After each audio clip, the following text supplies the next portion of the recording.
The week of the external rotators, we're going to go over two muscle groups this week just because they do kind of go hand in hand, and they work together, but then they also oppose each other. So firstly, we'll talk about the Periiformis. It's a little up higher on the femur. The top of the femur is where it inserts, like on this side, and it is sits kind of closer to the bottom of the pelvis there. And then the Quadratus femoris, it sits a little bit lower. So the top one, the Periiformis, rectangular shaped, what it does is it externally rotates the femur. So it rotates the thigh out and it abducts, so it moves the leg away. And when I was sitting here reading over this, I was going over the antagonist and the synergist, and you could tell when the leg, so I've lifted my leg up a little bit, when I'm starting to engage the leg, my adductors are getting stretched out, my inner thigh muscles, which we covered last week. My gluteus medius is starting to contract, as well as the muscle on the side, the tensor fascia lata. So those muscles are starting to contract, and I could also feel the Periiformis starting to engage. I have a good connection with the Periiformis because I have had sciatic pain. I've thrown my back out a couple times lifting very heavy objects I should not have lifted by myself. You live and learn. I wish I would have put two and two together ahead of time, but you know, you live and learn and you move on. So I'm going to show you closer to the end of this an amazing stretch that really helps to get into that Periiformis, because here it talks about the Periiformis syndrome.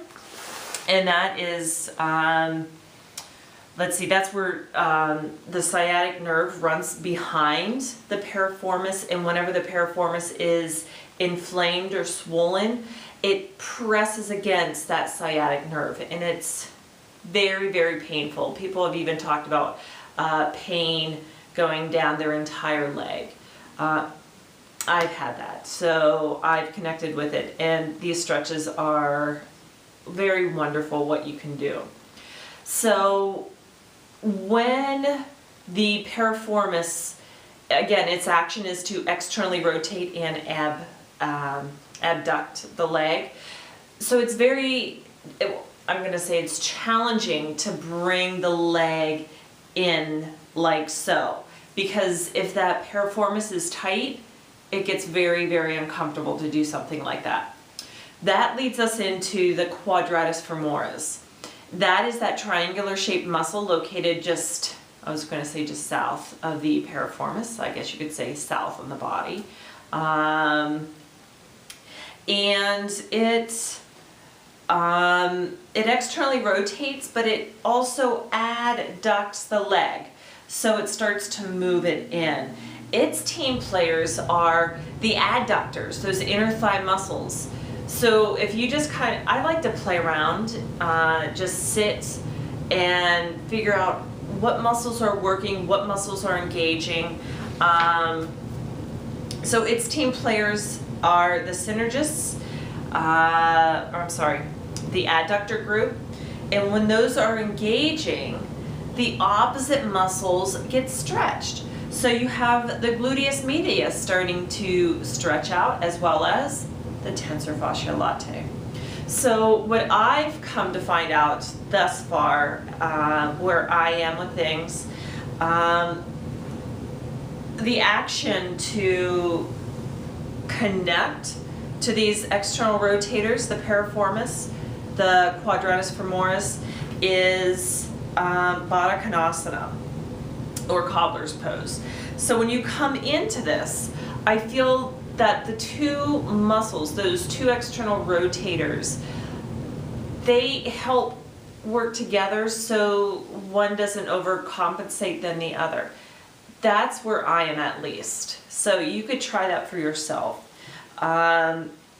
Again, the muscles really getting stretched for me, the inner thigh muscles. But if the Quadratus femoris is tight, you may feel more of a stretch elsewhere. So maybe it is the gluteus medius. Maybe it is that tensor fasciae latae. You could tell where your students are or where you are, usually by the height of the knees and where you feel it in your lower back. Is it approximately where the periiformis is, or is it where the Quadratus femoris is? So I'll try to find a picture to add into the email so that you guys can see the sciatic nerve running behind the periiformis. Okay. The stretch I was talking about, Dr. Ray Long talks about it, actually he talks about it in his workshop, but he shows a picture of Marichyasana 3 on page 95. And when I did this pose, it's just like everything opened up and I was able to stretch that periiformis. And I still have problems with my back here and there and with my hips going in or out sometimes, but that's something that I work on a daily basis. So Marichyasana 3. You would just extend one leg out, the other leg coming in, and I'm kind of angled, so hopefully you can see this. You just start to lengthen up the spine, and you can play around with whatever leg gets bent. If you prefer to have it closer to the extended knee or a little bit further out, you know, whatever works best for you. You sit up tall, come into the twist. Now, don't go all out into this twist. Try not to bind. Just go only about, 25% of your maximum capability, because then you could really connect into that stretch. So bring the opposite hand to the knee and the other hand behind you. Try to lengthen up the spine, and you're going to contract the erector spinae muscles, which will be coming up within the next couple weeks. So my right leg is bent. Press your right big toe down. You see what that happens when I press my right big toe down?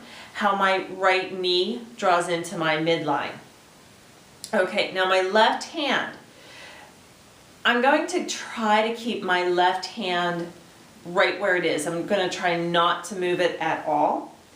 And I'm going to try to gently press my right knee in that direction into my hand as my knee is resisting the force of my knee moving out. And right there I feel the stretch in my periiformis, and that for me is where everything was tight. And I feel it more on one side usually than another side, but I feel it getting stretched right along where the periiformis is located. So I feel that stretch right there. So obviously you want to do the same on both sides. I'll let you guys practice that on your own.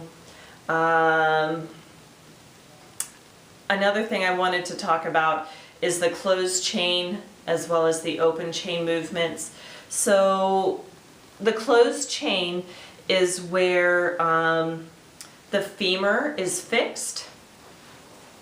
So you could do this in table.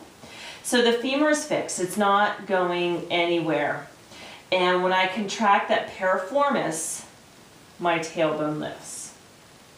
So in a closed chain, the pelvis is fixed. The insertion point, the origin of the muscles is fixed.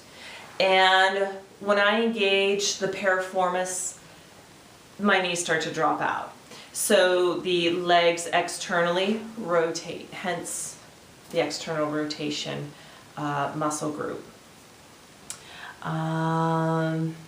So, and they even demonstrate lotus pose, but even a simple cross-legged pose, half lotus, half Padmasana. So you could try these out for yourself, and I would definitely do that version of Marichyasana 3. It is, for me, blissful, and I think it helps many other people once they find how to engage that muscle group, how to contract the leg moving out, the bent leg moving out. So you're trying to engage tensor fasciae latae, gluteus minimus, so that you could stretch out the piriformis, as well as it's kind of tricking the mind, trying to stretch out that adductor, that inner thigh group as well. So again, yoga is about balance. We're trying to balance the muscles in the body, the energy in the body, and eventually coming to effortless asanas, or even an effortless mind. So thank you and have a wonderful week. Namaste.